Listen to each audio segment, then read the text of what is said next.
안녕하세요. 저는 평범한 40대 주부입니다. 평소 집안일 하면서 여기 올라오는 사연들 잘 듣고 있어요. 오늘은 고민 끝에 제 이야기를 털어놓고 싶어서 이렇게 컴퓨터를 켰습니다. 사실 저는 결혼 전까지 굴곡 없이 평탄한 인생을 살아왔어요. 공무원인 부모님 밑에서 외동딸로 태어나 큰 우여곡절 없이 자랐죠. 대학 입시를 망쳐서 재수를 했던 게 그나마 인생의 난관이라면 난관이었으니 말 다 했죠. 그런 평탄한 제 인생에 먹구름이 낀 건 결혼하고 처음 시가에 갔을 때였어요. 저희 남편은 고등학교에서 교편을 잡고 있는 선생님인데요. 저와는 맞선으로 만나 결혼했죠. 별다른 연애 기간도 없이 바로 식을 올렸기 때문에 사실 시가 식구들이 어떤 사람들인지도 잘 몰랐어요.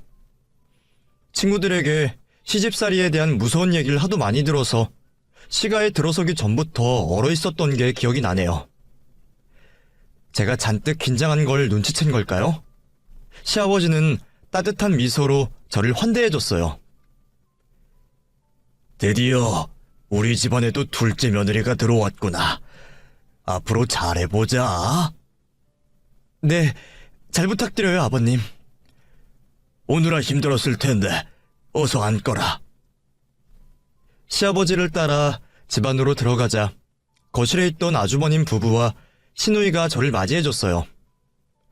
꾸벅 고개를 숙이고 여기저기 인사하고 나니 시어머니가 보이지 않았죠. 곧 남편도 그 사실을 눈치채고 시아버지에게 아버지, 어머니는요? 하고 물었습니다. 아, 가게에 일이 좀 생겼다고 잠깐 나갔다 온대. 오늘 같은 날에도요? 그러게 아예 하루 쉬라니까. 너희 엄마 요즘 말로 워커홀릭이잖냐. 니네 신혼여행 끝나고 처음 인사 오는 날이니까 쉬라고 해도 말을 들어야지. 이미 선볼 때부터 알고 있던 사실인데 시어머니는 남편이 사는 지역에서 유명한 맛집의 사장님이었어요. 작은 포장마차에서 시작한 국수집이 입소문 하나로 성공해서 가게가 3층짜리 건물로 탈바꿈했을 정도였죠. 저도 한 번 가서 먹어본 적이 있는데 진짜 맛있더라고요. 연매출만 억소리가 난다는데 그럴만하다 싶었죠. 그럼 저녁은 어머니 오면 같이 먹어야겠어요. 당신 괜찮아? 배고프면 뭐라도 좀 먹을래? 아니요, 괜찮아요. 졸지에 온 식구들이 거실에 앉아 시어머니를 기다리게 됐어요. 저는 외식을 하려고 그러나 보다 싶었죠. 그런데 시어머니가 온 순간 그게 아니라는 걸 깨달았습니다. 아이고, 미안해요. 많이 기다렸어요? 몇 시간 뒤 시어머니가 집에 돌아왔습니다. 시아버지는 기다리다 지쳤는지 대뜸 왜 이제 와? 새아가가 얼마나 기다렸는데? 하면서 성을 내시더라고요. 아주버님도 엄마, 뱃가죽이 등에 붙을 것 같아. 너무너무 배고프다고. 하면서 우는 소리를 하더라고요. 그래, 미안해. 얼른 준비할게. 시어머니는 제게 제대로 인사도 하지 못한 채 바로 주방으로 들어갔습니다. 그리고는 부지런히 음식 준비를 하기 시작하더군요. 전 너무 당황스러웠어요. 가게 일을 마치고 돌아온 시어머니가 당연하다는 듯이 혼자 식구들의 밥 준비를 하는 게 말이죠. 하지만 식구들은 그게 당연한 것처럼 거실에서 자기들끼리 TV를 보고 수다를 떨기 바빴습니다.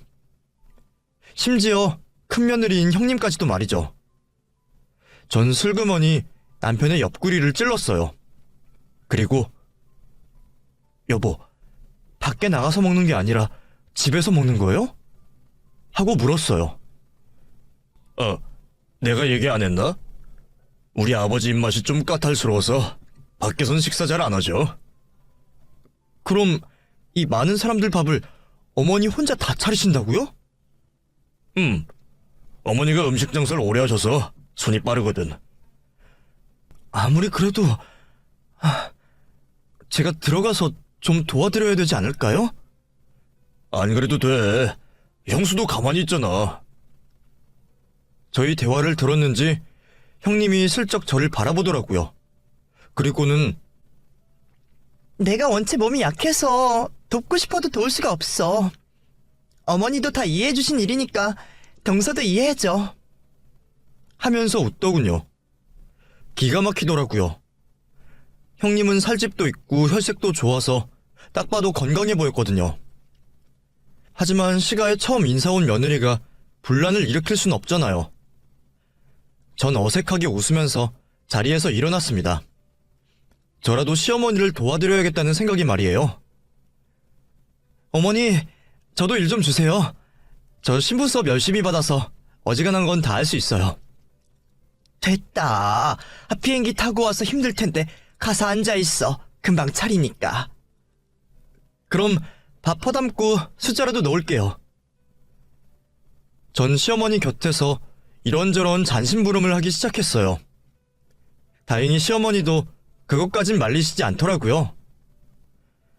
그런데 기막힌 일은 거기서 끝이 아니었습니다. 온 가족이 둘러앉아 밥을 먹은 뒤 뒷정리를 하려는데 말이죠. 이번에도 다른 식구들은 가만히 앉아있고 또 시어머니 혼자 상을 치우신 게 아니겠어요? 그쯤에는 저도 더는 참을 수가 없더라고요. 어머님이 맛있는 밥 대접해 주셨으니까 설거지는 저랑 이이가 할게요. 아주버님이랑 형님도 좀 도와주시겠어요? 제 말에 식구들은 당황한 눈치였어요. 시어머니는 또 됐다. 내가 하면 돼. 그냥 과일이나 먹고 있거라. 하시더군요. 전 좀 더 강경하게 말했어요. 아니에요. 가게라고 오셔서 가뜩이나 힘들 텐데 식구들 위해서 밥까지 차려주시고 뒷정리는 저희가 하는 게 맞는 것 같아요. 금지옥엽 외동딸로 자란 탓일까요? 저는 할 말은 꼭 해야 하는 성격이었어요. 더군다나 저희 부모님은 불합리한 상황이 놓이면 참지 말고 꼭 문제 제기를 하라고 가르치셨죠. 제 말에 아주버님은 기가 막히다는 듯 헛웃음을 치더군요. 재수씨, 집안마다 가풍이라는 게 있는 거예요. 우리 집은 원래 이랬다고요. 그럼 평생 어머님 혼자 밥 차리고 치우고 다 하셨다는 말씀인가요? 아주버님도 시누이도 이이도 아무것도 안 하고요? 아버님은 어른이니까 그렇다고 쳐도 세 분은 그러시면 안 되는 거 아닌가요? 자식된 도리라는 게 있잖아요. 지금 내가 자식된 도리도 못하고 있다는 거예요? 아주버님의 목소리가 높아지자 남편이 저를 말리기 시작했어요. 여보, 왜 이래? 우리 집에 그만 가자. 어머니, 아버지, 저희 먼저 갈게요. 남편은 저를 반강제로 끌고 시가를 나왔어요. 전 돌아가는 차 안에서 남편에게 화를 냈습니다. 당신도 그렇고 다들 너무하는 거 아니에요? 어머니가 무슨 그 집 노예도 아니고. 제 말에 남편은 꽤 충격을 받은 눈치였어요. 내가 잘했다는 게 아니라 보통 다른 집들도 다 이렇지 않나? 남존여비 사상이 심하니까 말이야. 다른 집도 이 정도는 아니에요. 적어도 시누이나 며느리가 같이 돕죠. 힘쓰는 일은 남자들도 많이 하고요. 근데 당신 집은 좀 너무 심해요. 제 말에 남편은 한참 동안 침묵했어요. 그리고 집에 거의 다 와갈 때쯤 제게 충격적인 진실을 얘기해줬습니다. 당신 말을 듣고 나니까 생각이 많아지네.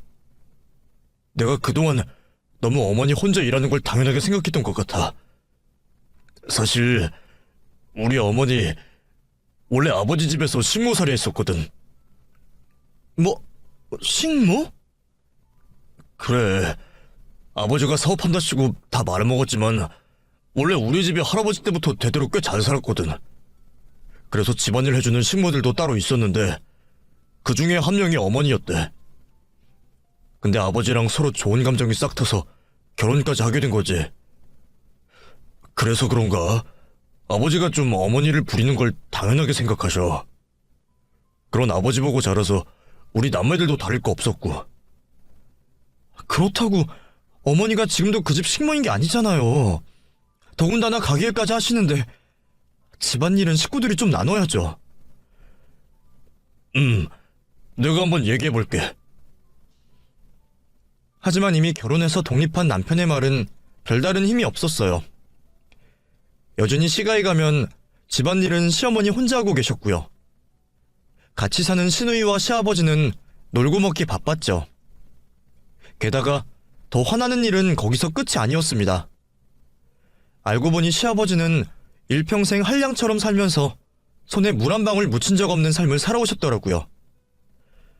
사업한답시고 나섰다가 집안 재산을 다 말아먹은 뒤로 팽팽 놀기만 했더군요. 시어머니가 음식 장사를 해서 집안을 다시 일으켰는데도 고맙다는 말 한마디 한 적이 없었어요. 물론 가게 일을 도와준 적도 한 번도 없고요. 내가 애 셋을 낳고도 바로 다음 날이면 벌떡 일어나서 가게로 나와 일을 했어. 덕분에 체력 하나는 아주 자신 있다. 그렇게 말하면서 웃는 시어머니를 보는데 정말 제 가슴이 다 아리더군요. 자식들도 별다를 게 없었습니다. 충격적이게도 아주버님도 시누이도 변변한 직업이 없었어요. 전부 시어머니가 벌어오는 수입만으로 살고 있는 거였죠. 결혼 안 한 시누이야 그렇다 쳐도 결혼해서 따로 살림까지 차린 아주버님도 여전히 시어머니에게 생활비를 받아 쓰고 있다니 기가 막혔습니다. 고작 갓 시집 온 둘째 며느리일 뿐인 제가 할 수 있는 건 많지 않았어요. 그저 틈날 때마다 시가에 들러 시어머니 일을 거드는 정도였죠. 처음엔 어색하고 불편해하던 시어머니도 이내 제게 마음의 문을 여셨습니다. 내가 복이라곤 지지리도 없다고 생각했는데 며느리 복은 좀 있었나 보다. 어디서 이렇게 천사같이 예쁘고 착한 며느리가 왔는지. 그런 말 마세요, 어머니. 더 자주 찾아뵙지 못해서 죄송해요. 아이고, 여기서 뭐 얼마나 더 자주 오려고. 됐다. 그럴 시간에 집에 가서 찬영이랑 애나 만들어. 어머니, 무슨 그런 나쁘끄러운 말씀을 하세요. 손주만 생겨봐라. 내가 그동안 국수 장사해서 모은 돈으로 건물도 사고 땅도 사고 많이 모아놨어. 그거 다 물려주마. 당시 먼저 결혼한 아주버님네도 아직 아이가 없는 상황이었어요. 그래서 시부모님은 손꼽아 손주를 기다리고 있었죠. 저도 늘 가게일 하랴 집안일 하랴 바쁜 시어머니에게 손주를 안겨드리고 싶었습니다. 그 바람 덕일까요? 결혼하고 2년 정도 지났을 무렵 제게 아기 천사가 찾아왔습니다. 남편과 저를 반씩 닮은 잘생긴 아들이었어요. 그리고 이듬해엔 예쁜 공주님도 낳을 수 있었죠. 시어머니가 얼마나 좋아하셨는지 몰라요. 따로 산후조리원은 물론 베이비시터까지 구해주실 정도였네요. 덕분에 전 지옥 같은 육아를 나름 잘 해낼 수 있었답니다. 그러던 어느 날이었어요. 곧 시어머니 생일이라서 아이들이 유치원에 간 사이 백화점으로 쇼핑을 하러 갔죠. 시어머니에게 뭘 사드리면 좋을까 고민하고 있는데 여성복 매장 쪽에 익숙한 인형이 보였어요. 다름 아닌 시아버지였죠. 점원은 시아버지에게 이런저런 신상옷들을 소개하고 있었어요. 딱 봐도 시어머니 선물을 사러 오셨구나 싶었죠. 다가가 반갑게 인사드리려는 순간이었어요. 오빠, 어때? 나 잘 어울려? 갑자기 탈의실 쪽에서 웬 젊은 여자가 나오더니 시아버지 옆에 찰싹 달라붙더군요. 어때? 완전 내 거지? 너무 잘 어울리지? 그래, 예쁘네. 이것도 사줄게. 진짜? 우리 오빠 최고! 젊은 여자와 시아버지는 누가 봐도 심상치 않은 사이처럼 보였어요. 전 얼음물을 뒤집어 쓴 것처럼 그대로 굳어버리고 말았답니다. 시아버지는 그런 저를 보지 못한 채 여자와 쇼핑을 마치고 사라져버렸죠. 저는 남편이 퇴근하자마자 바로 이 사실을 알렸어요. 그리고 당장 시가로 가자고 했죠. 하지만 남편의 반응은 뜻밖이었습니다. 당분간 우리만 알고 있자. 네? 그게 무슨 말이에요? 바로 어머님에게도 말씀드려야죠. 당신이 뭔가 오해한 걸 수도 있잖아. 내가 우선 아버지랑 먼저 얘기해볼게. 그럼 지금 바로 해봐요. 남편은 제 성화에 못 이겨 바로 시아버지에게 전화를 걸었어요. 그리고 꽤 긴 시간 동안 통화를 했죠. 마침내 전화를 끄는 남편의 표정은 참담했습니다. 왜요? 아버님이 뭐래요? 당신이 봤다는 그 여자랑 그렇고 그런 사이가 맞는 것 같아. 어머니랑 이혼하고 싶다네. 네? 이혼이요? 전 너무 놀라고 말았어요. 시어머니와 이별까지 생각할 정도로 진지한 관계일 거라고는 생각하지 못했거든요. 어차피 우리한테 들킨 거 바로 어머니한테 얘기하신다네. 네? 지금 바로요? 안 되겠어요. 우리도 시가로 가요, 여보. 전 남편을 끌고 바로 시가로 향했습니다.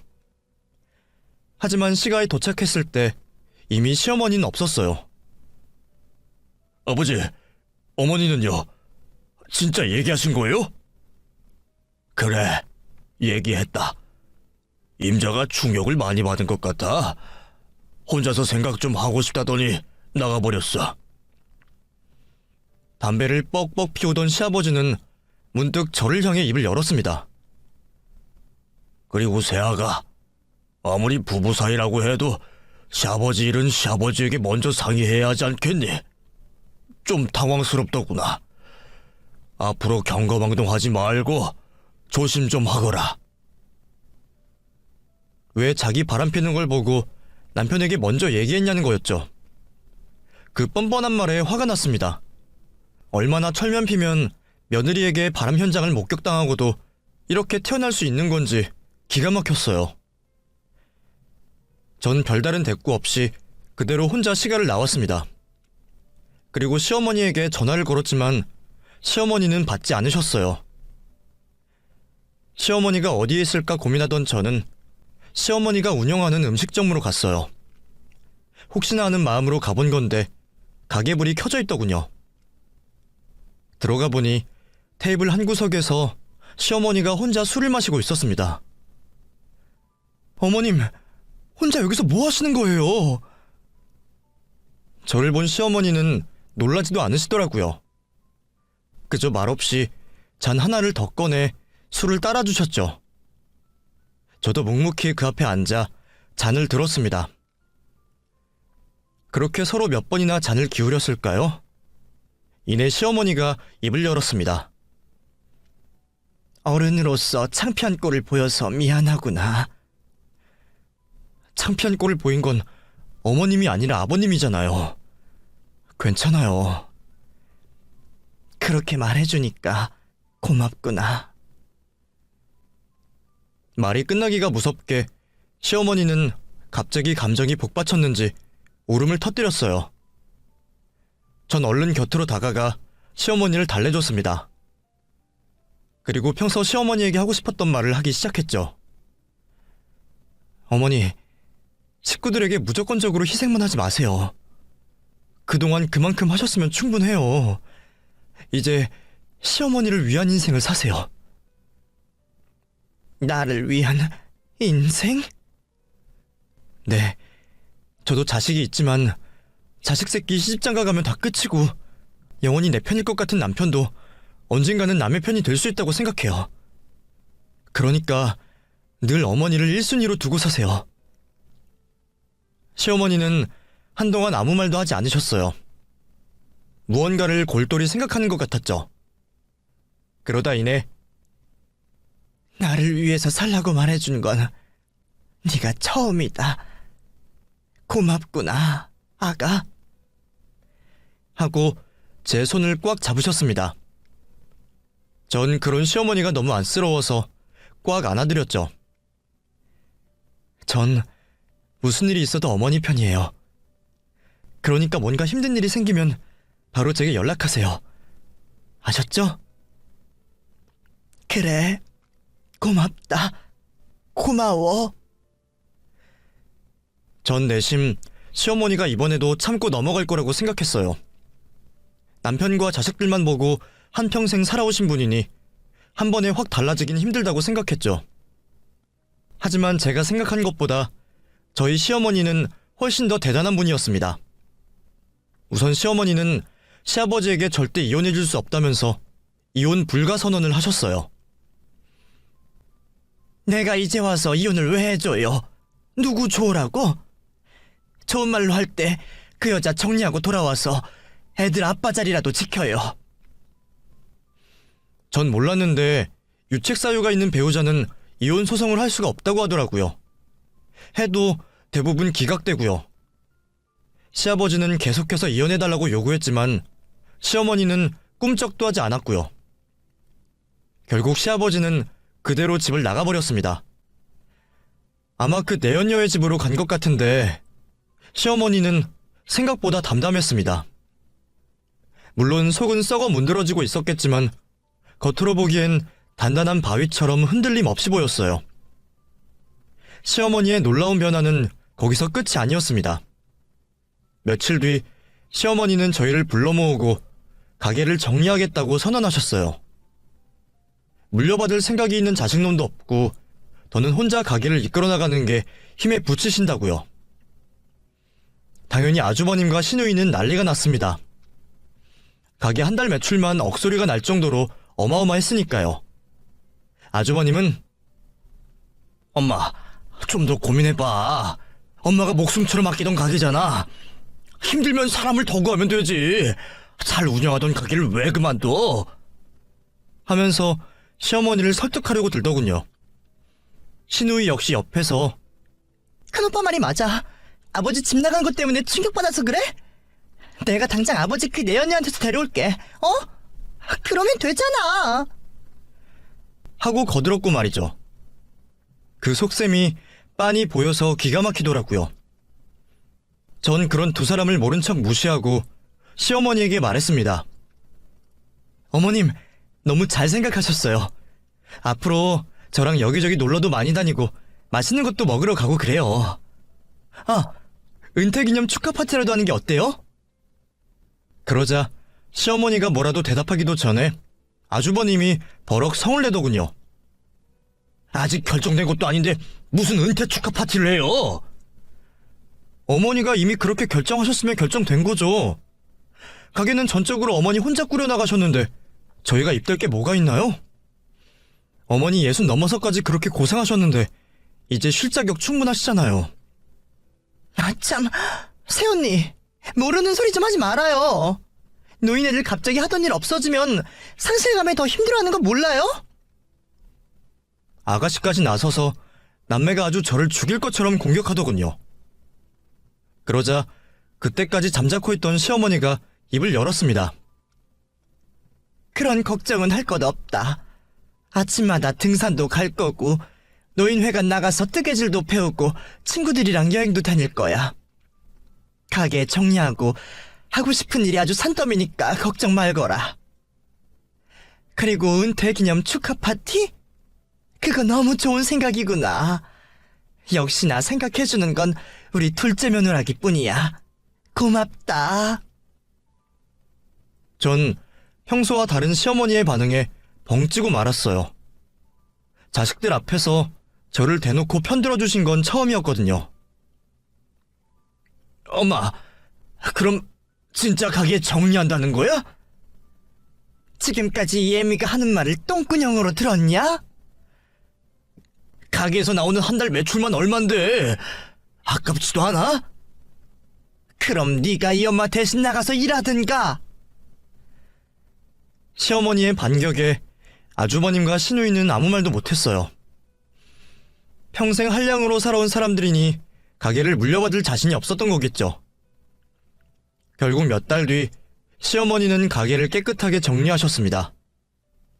전 시어머니가 적적하실까봐 자주 찾아뵈려고 했지만 뭐가 그렇게 바쁘신지 번번이 일이 있다면서 거절하시더라고요. 그러던 어느 날이었어요. 평소처럼 아이들을 학교에 보내고 장볼 채비를 하는데 갑자기 모르는 번호로 전화가 왔습니다.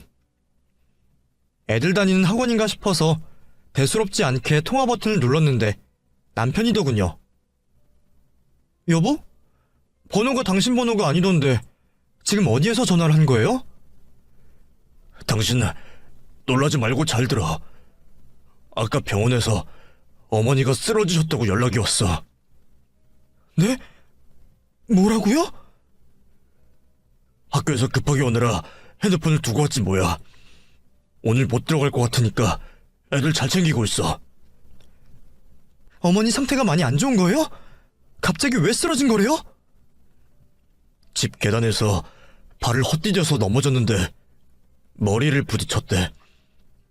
병원에선 별 이상 없다고 하는데 이상하게 눈을 못 뜨시네. 지금 1인 병실로 옮겨서 지켜보고 있어. 전화를 끊고도 한동안 충격에 벙쪄 있었던 것 같아요. 남편은 집에서 아이들하고 있으라고 했지만 시어머니가 걱정돼서 도무지 그럴 수가 없더라고요. 전 평소 친하게 지내던 동네 친구에게 전화를 걸었습니다. 그리고 사정을 설명하고 아이들을 부탁했어요. 다행히 친구는 아이들은 걱정 말라면서 흔쾌히 허락해줬죠. 덕분에 바로 택시를 타고 병원으로 향할 수 있었습니다. 병원에 도착하니 아주버님과 시누이도 와 있었어요. 아버님은요? 연락드렸어요? 자기가 오면 더 불편해지지 않겠냐고. 오지 않으시겠대? 네? 어떻게 그런... 바람을 폈을 때부터 진작 알아봤지만 시아버지는 정말 모렴치한 사람이었어요. 아무리 다른 여자가 생겼다고 해도 한평생 자기만 보던 조강지처가 병원에 있다는데 나 몰라라 하다니 참 너무하다 싶었죠. 그런데 모렴치한 사람은 시아버지뿐만이 아니었습니다. 시어머니가 입원해 있는 기간이 점점 길어지자 어느새 시누이와 아주머님마저 발길을 뚝 끊어버리더군요. 심지어 아주머님 부부는 저희에게 따로 연락해선 유산 문제를 상의하자고 하더군요. 지금 어머님은 원인도 모른 채 혼수 상태신데 유산 문제를 상의하자니요. 아주머님도 형님도 정말 너무하신 거 아니에요? 재수씨, 나도 우리 엄마 걱정돼요. 피 한 방울 안 섞인 재수씨보다 아들인 내가 더 걱정하고 있지 않겠어요? 근데 어떡해요? 산 사람은 살아야지. 엄마가 세무사랑 변호사한테 물어보니까 유산 상속 관련해선 뭐 정리해둔 것도 없는 것 같던데 아버지랑 그 내연녀가 쳐들어와서 홀랑 먹기 전에 우리 형제들끼리 미리 협의를 해놔야죠. 돈에 눈이 벌게진 꼴이 참 추하더군요. 저와 남편은 알아서 하라고 대충 대답한 뒤 발을 뺐어요. 그 뒤로 저는 매일같이 병원으로 가서 시어머니 간병을 했죠. 말이 간병이지 시어머니가 혼수 상태라서 딱히 뭔가 할 것도 없었어요. 그저 물수건으로 몸을 닦아드리고 주변을 깨끗하게 정리해드리는 게 전부였죠. 그렇게 일주일쯤 지났을까요? 그날도 평소처럼 시어머니 침대맡에 앉아 수건을 물에 적시고 있었어요. 그런데 갑자기 시어머니가 몸을 움찔하는가 싶더니만 글쎄 번쩍 눈을 뜨시지 않겠어요? 정말 얼마나 놀랐는지 몰라요. 어머니, 정신이 드세요? 제가 누군지 알아보시겠어요? 두 눈만 껌뻑이던 시어머니는 이내 입을 열었어요. 그런데 그 입에서 나온 말은 너무나 충격적이었습니다. 아가, 나 쓰러진 척 하는 거야. 그러니 이렇게 힘들게 자꾸 오지 말거라. 처음엔 시어머니가 무슨 말씀을 하시는지 이해가 되지 않았어요. 사고의 충격으로 머리가 이상해지신 건가 싶기도 했죠. 나 진짜 멀쩡해. 그저 마지막으로 테스트를 좀 하려고 했던 거다. 테스트라뇨? 네 말을 듣고 내가 참 많은 생각이 들었다. 한평생 너무 바보같이 살았던 것 같아서 후회가 되더라고. 그래서 이제부터라도 내 사람들하고 내 인생을 살아보려는데 내 사람들이 누군지 알아야 하지 않겠니? 그래서 쓰러진 척 했던 거야. 남편이랑 자식들 반응을 좀 보려고. 다들 나를 밥 차려주고 돈 주는 기계쯤으로 취급한다는 걸 알고 있지만 그래도 혹시나 해서 말이다. 근데 혹시나가 역시나가 됐구나.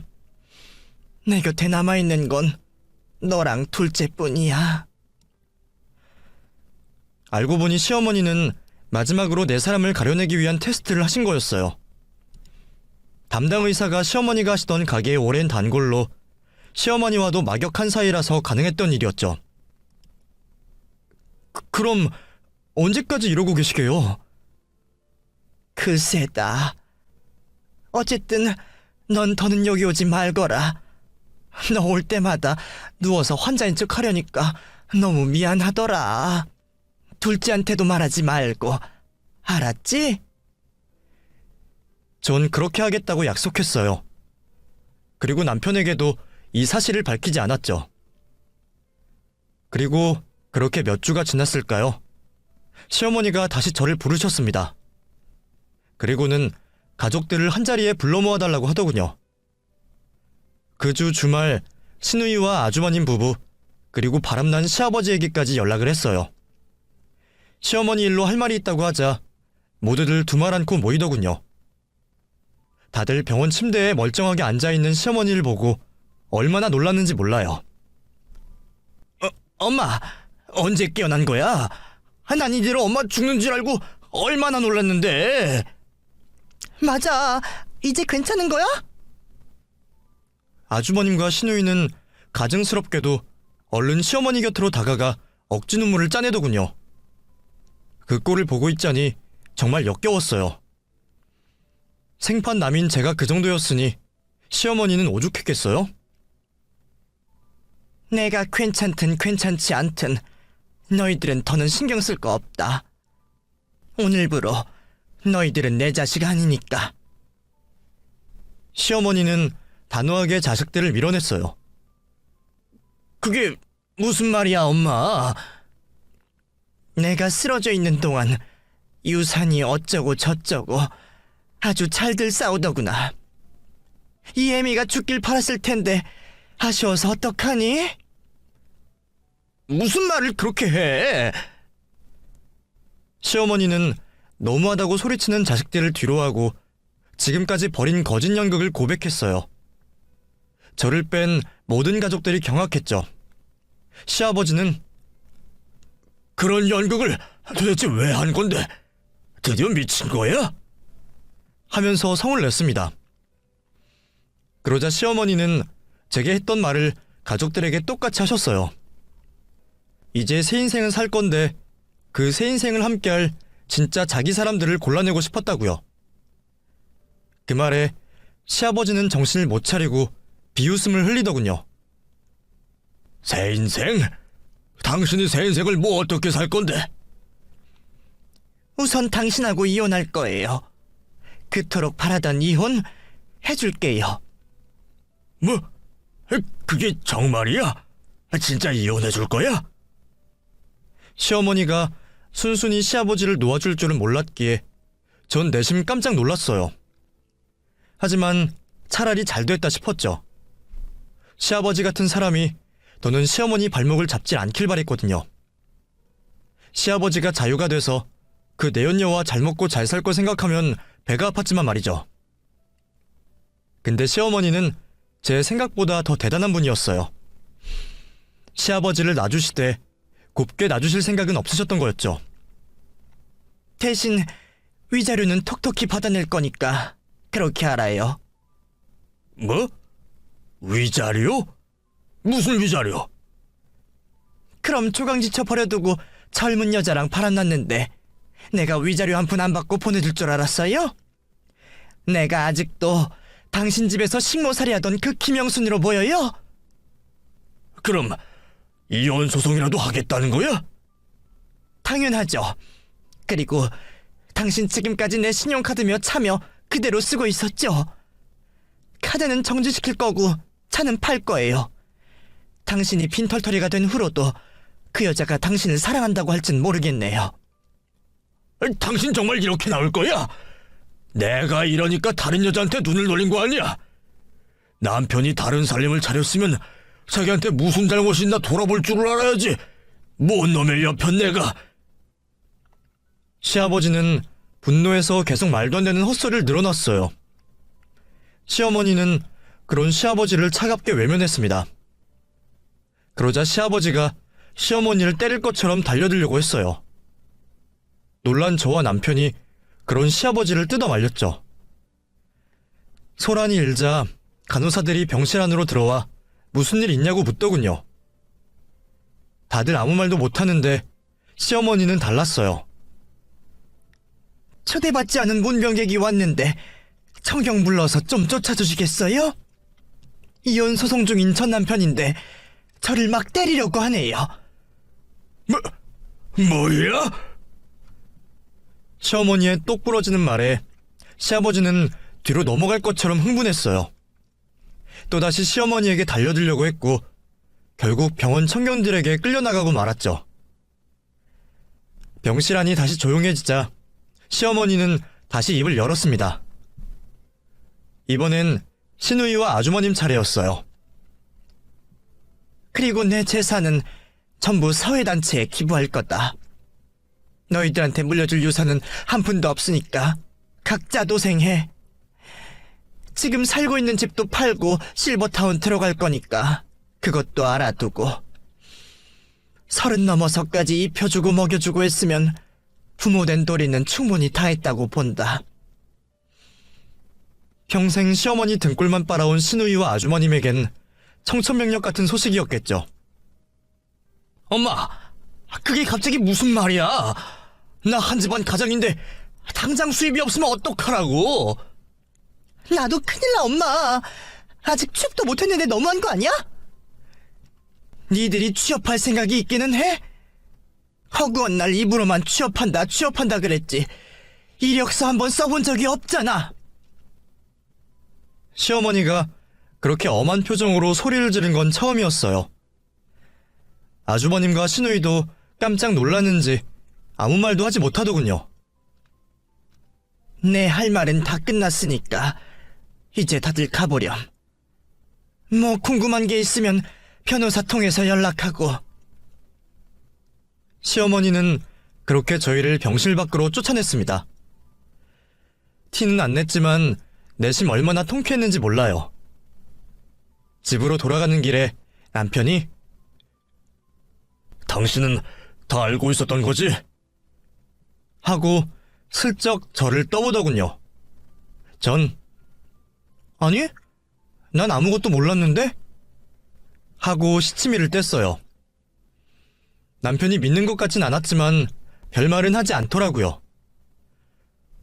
어머니가 갑자기 왜 저렇게 확 달라지셨는지 모르겠네. 그래도 설마 자식들까지 버리시진 않겠지? 당신 뭐 들은 거 없어? 나도 모르지. 어머님 생각을 내가 어찌 알겠어. 남편은 물론이고 아주머님 부부와 시누이까지 다들 설마 했던 것 같아요. 가족밖에 모르시던 시어머니였으니 그저 말로만 겁을 주나 보다 생각하는 눈치였죠. 하지만 시어머니는 한다면 하는 여장부였습니다. 며칠 뒤 바로 시아버지를 상대로 이혼 소송과 상간녀 소송을 걸었고요. 집과 부동산 등을 처분한 뒤 모든 재산을 사회단체에 기부해버리셨죠. 졸지에 갈 곳을 잃은 시누이는 한동안 저희 집에서 하숙 생활을 했어요. 시어머니가 그마저도 당장 쫓아내라고 엄포를 내리셔서 얼마 못 갔지만요. 이혼 소송은 당연히 시어머니의 승리로 막을 내렸습니다. 상간녀에게서 위자료도 꽤 두둑히 받아내셨죠. 황혼 이혼 후 시어머니는 그 누구보다 행복한 삶을 살고 계세요. 계모임 친구들과 계절이 바뀔 때마다 여기저기 놀러도 잘 다니시고요. 요즘은 문화센터에서 그림 배우는 재미에 푹 빠지셨답니다. 반면 시가 식구들은 그간의 잘못에 대한 벌을 받고 있어요. 먼저 시아버지는 내연녀에게서 버림받고 혼자가 됐습니다. 시어머니와 이혼 후 알거지가 된 걸 알자마자 그 내연녀가 연락두절이 됐다고 해요. 애초에 재산을 노리고 접근했던 거겠죠. 누구는 이혼 안 하고 싶었는 줄 아냐고 큰소리 떵떵 치던 시아버지는 뒤늦게 시어머니에게 매달렸습니다. 잘못했다고 내겐 당신밖에 없는 걸 잘 알지 않냐면서요. 하지만 이미 버스는 떠난 뒤였죠. 시어머니는 매몰차게 시아버지를 거절했어요. 이미 남남이 된 사이인데 왜 자꾸 연락을 하냐면서 자꾸 이러면 스토킹으로 경찰에 신고하겠다고 으름장을 놓으셨죠. 또 저희 부부에게도 행여나 시아버지를 도와줄 생각은 꿈도 꾸지 말라면서 단도리를 하셨어요. 덕분에 늘 일일이 만보 한량처럼 살던 시아버지는 뒤늦게 일을 시작하셨습니다. 노인 일자리 센터에서 소개받은 경비일인데 처음엔 죽겠다고 앓는 소리를 하시더니 이젠 어느 정도 적응이 되셨나 봐요. 돈 버는 게 이렇게 힘든 일인지 내 미처 몰랐다. 진작 임자 식당 할 때 옆에서 많이 좀 도와줄걸. 나 이렇게 반성하고 있다는 거 애미 네가 말 좀 잘 전해줘. 알았지? 시아버지는 달라진 자기 모습을 보고 시어머니가 조금이라도 마음을 돌리시길 바란 것 같아요. 물론 그렇게 될 가능성은 아예 없어요. 이건 비밀이지만 사실 시어머니에겐 요즘 만나는 분이 생겼거든요. 문화센터에서 알게 된 분인데 점잖고 진중한 분이라고 하더라고요. 시어머니가 안 그런 척해도 그분에게 조금씩 마음을 열어가고 있는 게 눈에 보여요. 시아버지는 안 됐지만 저는 시어머니의 새 연애를 응원하고 있습니다. 상황이 이렇게 흘러가니 시누이와 아주버님도 정신을 차렸답니다. 아주버님은 물류택배 상하차 일을 하면서 돈을 벌고 있고요. 시누이도 아르바이트하는 틈틈이 베이킹 학원을 다니면서 자격증을 따려고 공부 중입니다. 시어머니가 그렇게 고생할 때는 본 척도 안 하더니 비빌 언덕이 사라지니까 정신이 확 든 거죠.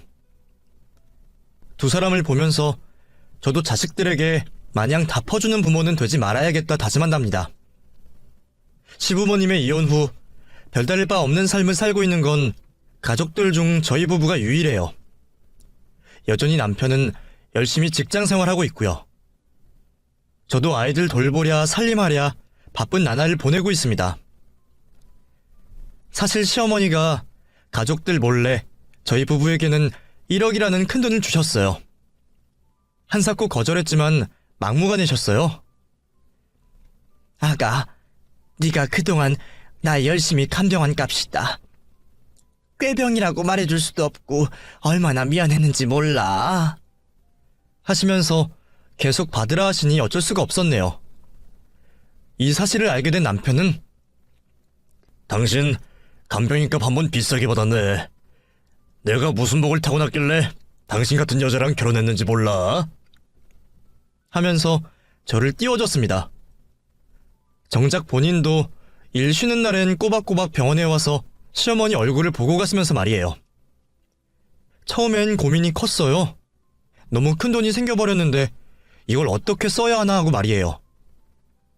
아이들을 위해서 더 좋은 집으로 이사를 갈까, 가족들끼리 해외여행이라도 다녀올까 별별 생각을 다 했지만 아직까지 그 돈은 쓰지 않고 통장에 거의 넣어둔 채입니다. 사람 인생이라는 게 언제 무슨 일이 생길지 모르니 일단은 비상금으로 두려고요. 혹시라도 다른 식구들 귀에 들어갔다가 또 무슨 사달이 날까 겁이 나기도 했고요. 그래서 저희 부부는 예전과 다름없이 하지만 좀 더 여유롭고 넉넉한 마음을 갖고 살아가고 있습니다. 부디 여러분도 무탈한 하루하루를 보내시길 바랍니다. 긴 얘기 들어주셔서 너무너무 감사드리고요. 모두 행복하세요.